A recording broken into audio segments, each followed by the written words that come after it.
Tá Bem, gravando? tá sim. Pois bem, pessoal. Vamos falar um pouquinho hoje sobre a comunhão dos santos, certo? Essa unidade da igreja, né? Essa unidade visível e invisível da igreja. Como nós sabemos, né, no nosso credo, aquele credo que rezamos na missa, em uma de suas partes, né, fala que nós cremos na comunhão dos santos, certo? Tanto dos santos do céu, como nos santos aqui na terra também, certo? A gente sabe que cada um aqui, cada fiel, ele tem, digamos que, esse poder de interceder uns pelos outros. Isso daí foi algo que ficou muito distorcido, né, com, enfim, a mentalidade protestante, porque, como a gente vai ver, né, em um dos slides, a gente colocou aí aquela famosa passagem de que só há um mediador entre Deus e os homens, né? Então, isso daí seria como que uma prova, entre aspas, de que não existe essa questão de comunhão dos santos, né? Que não tem como interceder, o único intercessor é Jesus. Mas a gente vai entender essa passagem, certo? E a gente vai aprender como que se responde ela, como que se rebate ela com a própria Bíblia, certo? Porque no decorrer das Escrituras, tanto no Antigo Testamento como no Novo Testamento também, é, a gente vê que tem mais de um mediador, na verdade, né? Isso, claro, referente à oração, né? Interceder é justamente você encaminhar a sua oração a Deus. Então, os protestantes mesmo fazem isso, né? Quando pedem, por exemplo, para os seus pastores orarem por eles, né? Orarem pela família, pela saúde. Isso daí é a coisa mais comum do mundo, né? Mas obviamente que vai ter uma implicância com a Igreja Católica no que se diz respeito aos santos que já estão no céu. E a gente vai ver justamente os anjos e santos, né? Que já estão no céu intercedendo por nós aqui na Terra, né? É essa unidade entre a Igreja militante e a Igreja triunfante. Em outras aulas a gente vai falar um pouco também sobre a igreja padecente, certo? Aquelas almas que estão no purgatório, que nós rezamos também cotidianamente por elas.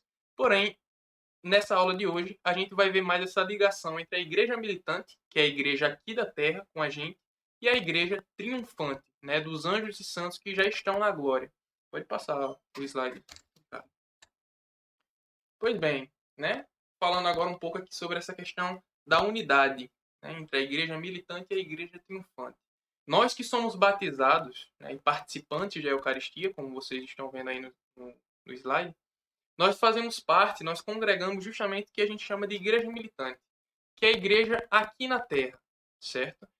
São três, né? A gente pode dizer assim que são três denominações: a igreja militante, como eu falei, aqui na Terra, a igreja padecente, que é justamente aquela onde há as almas do purgatório, as almas que estão lá antes de irem para o céu, né? Pagam pelas consequências dos pecados já perdoados e estão no purgatório para depois ir para o céu.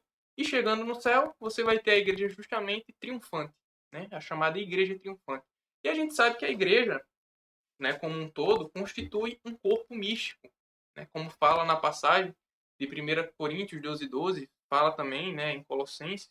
São Paulo faz essa analogia, fazendo essa, não uma comparação, mas de fato esse paralelo, né, entre a igreja e o corpo de Cristo, ambas sendo uma coisa só, onde Cristo, obviamente, é a cabeça que comanda o corpo.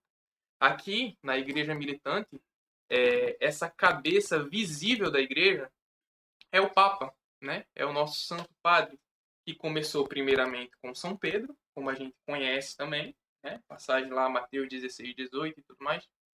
E, sendo ele a cabeça visível da igreja, né? Cristo permanece, obviamente, sendo a cabeça invisível. Mas eu estou dando só essas definições justamente para ficar bem claro assim na cabeça essa questão da igreja militante, né? Dessa igreja aqui na Terra, né?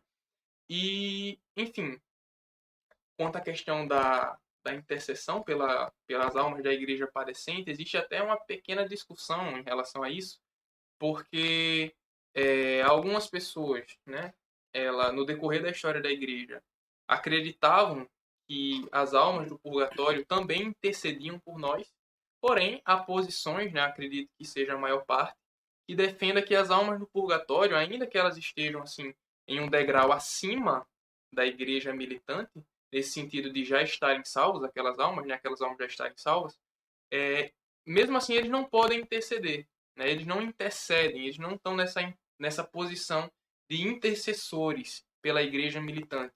Essa posição, inclusive, defendida por São Tomás de Aquino, né, que a igreja padecente, ela já está salva, né, aquelas almas já estão salvas, porém não intercedem por nós aqui. Todavia, nós temos esse poder justamente de pedir, né, de suplicar por essas almas que estão lá. E nessa passagem de Apocalipse 5, versículo 8, né, o Apocalipse inteiro, na verdade, vai nos mostrar vários e vários casos de intercessão, certo? Não somente de intercessão dos santos, mas de intercessão dos anjos, né, por parte dos anjos também. A gente vai ver a intercessão dos anjos, né, a intercessão, por exemplo, de São Miguel Arcanjo. No Antigo Testamento, né, essa questão de intercessão, como eu falei, não é algo somente no Antigo Testamento, tem no Antigo Testamento e no Novo.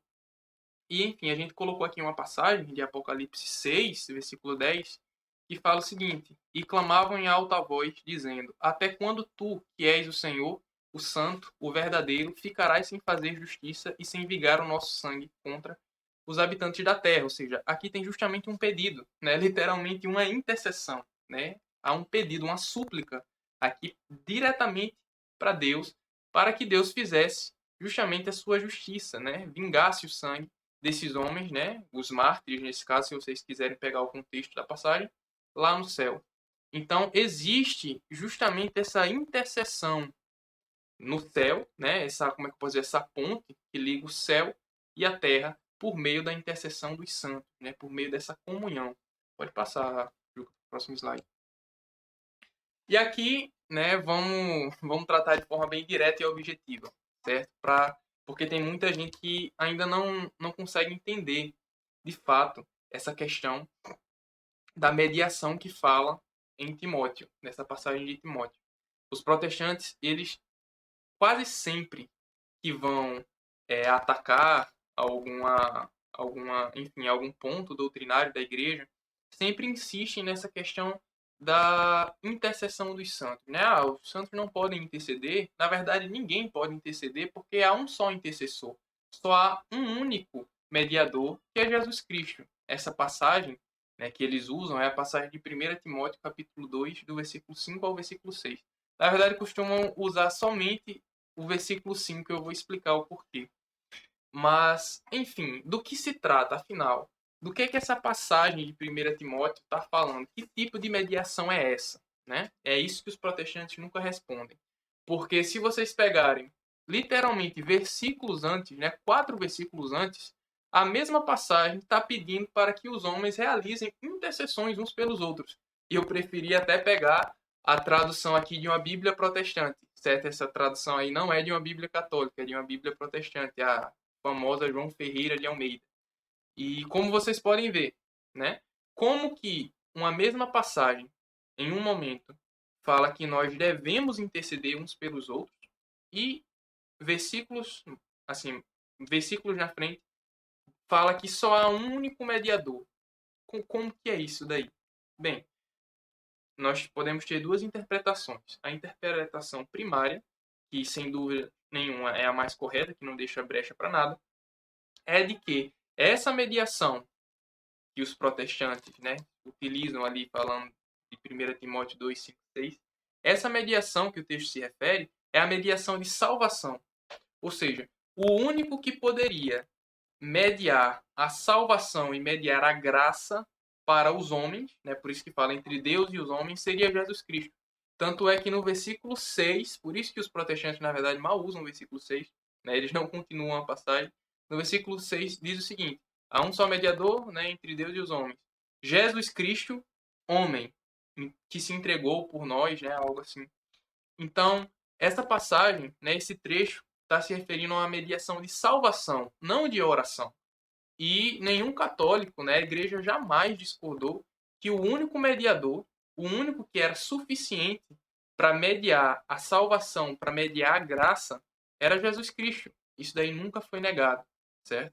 Então a primeira interpretação, obviamente, é essa, né? Seria, no caso, a interpretação literal.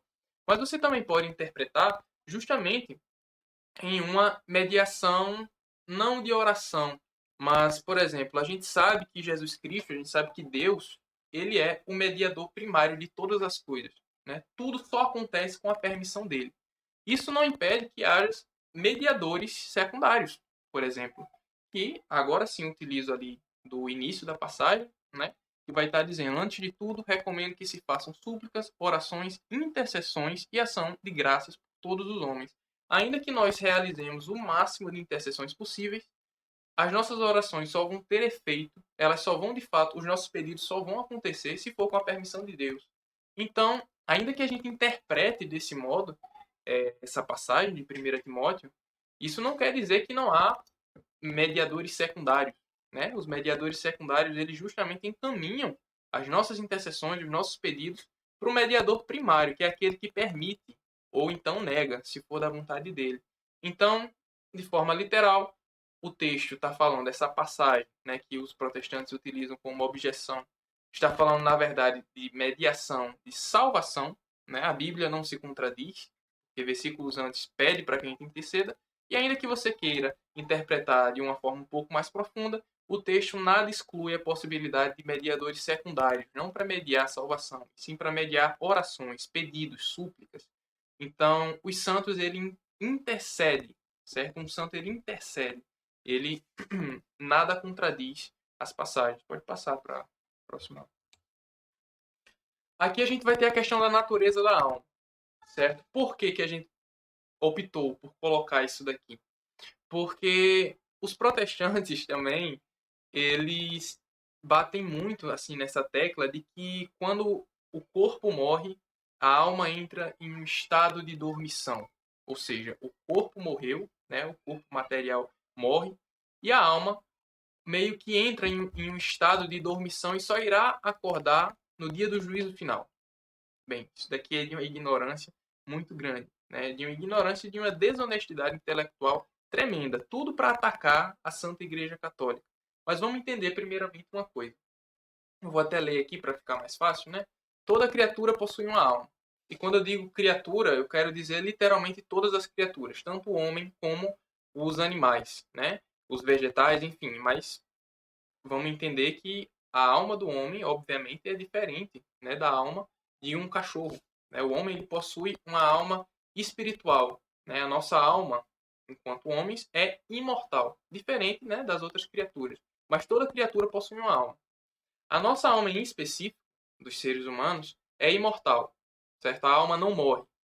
Portanto, a alma não sente fome, não sente dor, não sente sede e não pode dormir. Né? Isso daí já faz parte da natureza dela. Aquilo que essas nossas necessidades são necessidades meramente, eu não vou dizer humanas, mas como que físicas, entende? Dores físicas, isso pertence ao corpo, não pertence à alma. Então, a alma ela não dorme. É impossível a alma entrar em um estado de dormição, ainda que após a morte. Não tem como, isso não existe. Aí aqui no outro tópico a gente tem a morte e a separação da alma do corpo. Ou seja, quando o homem morre, a sua alma sai do seu corpo, né? Meio que o corpo desliga, bem entre aspas, né? Só para ficar mais fácil de entender. E há justamente essa separação da alma, que é uma consequência justamente do pecado original. Antes do pecado original, não existia separação entre a alma e o corpo. Só que aí o pecado entrou no mundo, né? Entrou na natureza do homem e acabou gerando a consequência da morte. Então, após o pecado, tornou-se possível, né, com que a alma se separasse do corpo. Após a morte, a alma passa pelo juízo particular. O que seria o juízo particular? Né? Vamos supor aqui, o homem ele morre, certo? Vamos supor, ele morreu agora. E o que vai acontecer? Primeiramente, como a gente já viu, a alma não vai dormir. Vai acontecer alguma coisa depois da morte. E é o que a gente chama de juízo particular. Primeiramente, né, isso daí, obviamente, com Deus, será definido qual que será o seu destino eterno. Tá? Então, só há três destinos possíveis. Ou ela vai direto para o céu, né? Se ela morrer santa, se morrer em santidade, como é o caso, né, de muitos santos da igreja. Ou ela vai passar pelo purgatório, né? Essa alma também estará salva. Porém, vai pagar pelas consequências dos pecados que já foram perdoados, né? Ou pela contrição perfeita, que é uma graça, né, muito singular, é uma graça muito rara, a gente vai falar mais para frente dela, ou por meio do ministério da reconciliação, né? Por meio da confissão. Então, se a alma ela vai para o purgatório, ela já está salva. Porém, vai pagar pelas consequências, certo? Dos seus pecados já perdoados. Né? O sujeito que ele morre em pecado mortal, morre sem arrependimento, morre sem confissão, morre sem nada, vai direto para o inferno, certo? Então só há esses 3 destinos possíveis após a morte. Ok, seu destino será definido e haverá ainda o dia do juízo final, sim, certo? E no dia do juízo final entra justamente aquela questão que nós também rezamos no credo, da ressurreição da carne, né? Na ressurreição dos mortos.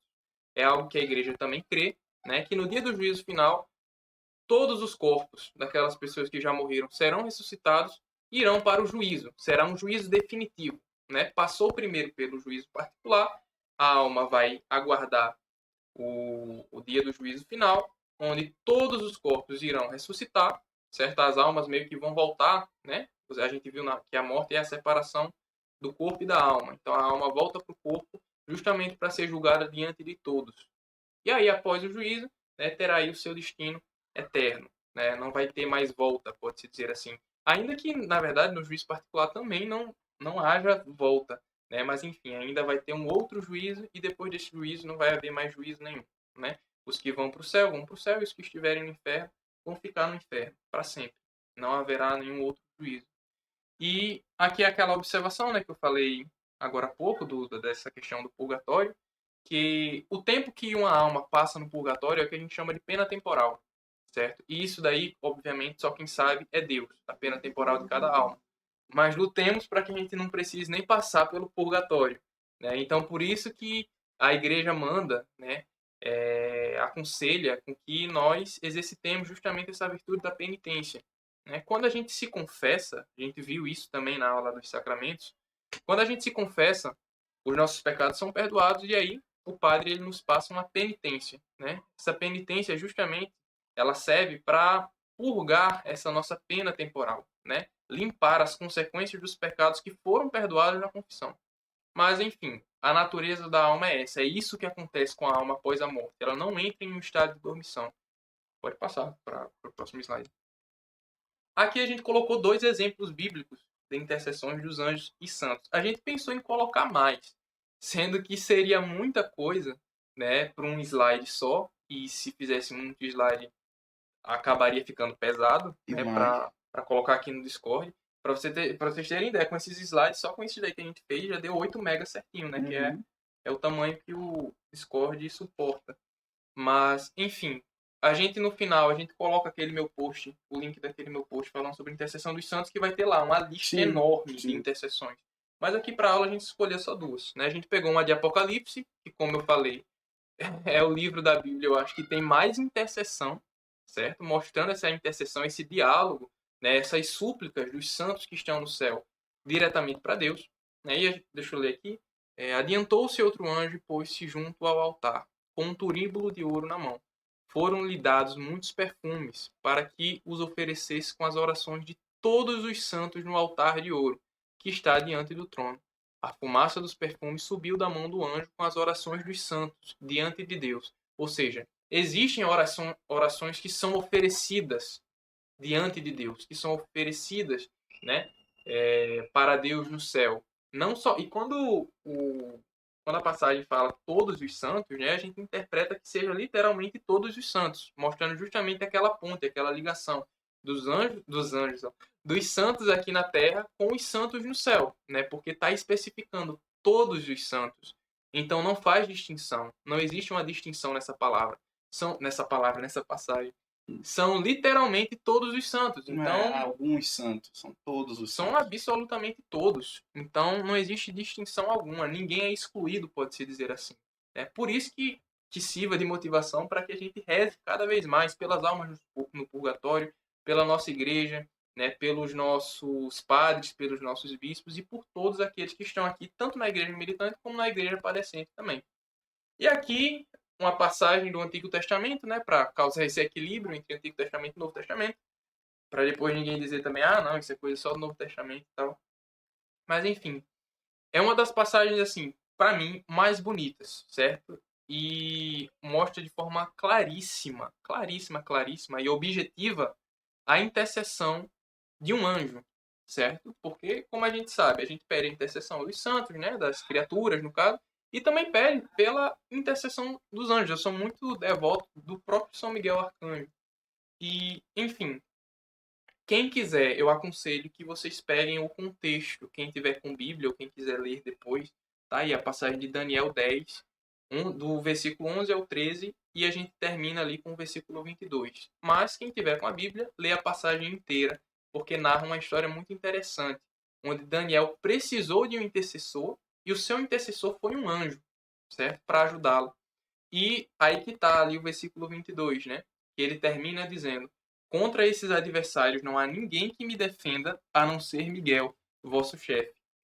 Então, se um católico fala isso, né, o católico ele vai ser acusado de idólatra, Idolatria, né, de um monte de coisa. adoração. Exatamente. Vai dizer que isso não é bíblico, Que né? não é Onde que bíblico. está na Bíblia que você pode dizer que um anjo é um intercessor, Mas, né? poxa vida, tá aqui. E existem várias outras passagens, né? Falando, tem uma também, se eu não me engano, de Daniel, acho que é no mesmo livro, que fala, né, um anjo, vírgula, um intercessor, né, colocando justamente como se fossem sinônimos mesmo. Uhum. Então, assim, para mim, como eu falei, é uma das passagens mais bonitas, porque mostra de forma definitiva e de forma clara que os anjos também intercedem, né? Jesus mesmo fala, né, que quando nós morrermos, nós seremos como anjos no céu. Então, esse poder de intercessão é completamente bíblico, tá? Pode passar já para o próximo slide. Tem mais? Acho que tem, né? Acho que é o último, na verdade. É o último. Não, é o último. Assim, só um resumo aqui, né? Como já vimos anteriormente, a igreja é o corpo místico de Cristo, 1 Coríntios 12, e nós somos os membros, né? Tem inclusive uma passagem, se eu não me engano, também em Coríntios 12, em que Paulo continua essa analogia, né, do corpo místico de Cristo e dos membros, dizendo o seguinte: a mão não pode dizer que não precisa do nariz, né? Então, enfim, ele traz justamente de fato, assim, essa analogia, né? Por exemplo, a gente comumente escuta também vindo dos protestantes o seguinte: por que eu não posso pedir diretamente a Deus? Por que eu não posso orar diretamente a Deus? Por que eu teria que pedir para, né, para outra pessoa, para outro pecador, né?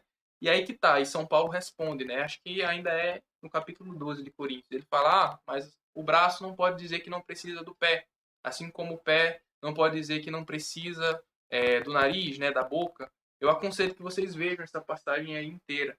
Então, a gente não pode dizer que não precisa dos outros membros, né? A gente não pode dizer que não precisa dos outros membros da igreja. Todos nós precisamos, né? Assim como a gente precisa de orações, nós precisamos também orar por eles. Então, cada membro constitui esse corpo, que é a igreja. Então, cada membro precisa um do outro. Então, enfim, essa passagem de Paulo também é claríssima, né? E é agradável aos olhos de Deus se cada membro interceda um pelo outro. É isso que eu falei. Cada membro auxilie, né? O corpo como inteiro.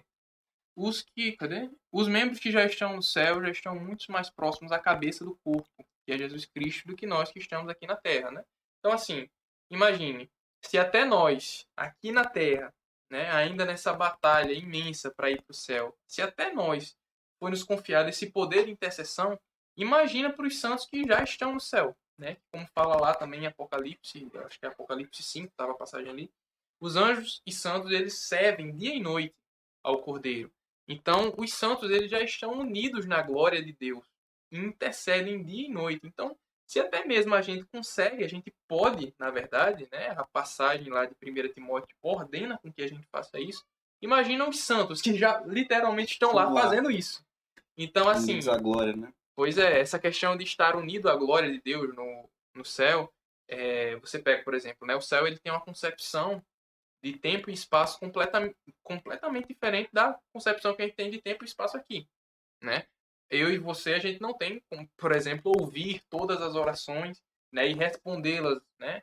Enfim, a todo instante, como assim fazem os santos. Por quê? Porque a gente ainda não está unido à glória de Deus. Eles já estão. Então é mais um motivo para que a gente peça pela intercessão daqueles que já estão lá em cima, né? Em especial a Virgem Maria, né? São José, os santos apóstolos mesmo.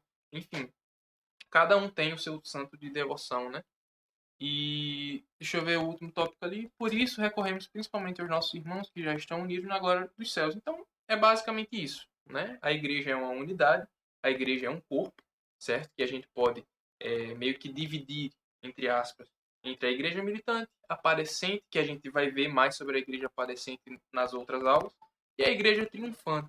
A triunfante, sem dúvida alguma, assim, é o lado mais esbelto, né? O lado mais esplêndido desse corpo, porque já está com Deus, já está unido à glória de Deus, e nós aqui, nós estamos, né, nessa constante batalha, todos os dias, para Pra chegar alcançarmos, lá, né?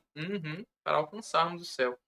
Então, que os santos, né, eles possam cada vez mais rogar por nós para que nós também um dia possamos nos unir a eles, né, sermos membros da Igreja Triunfante.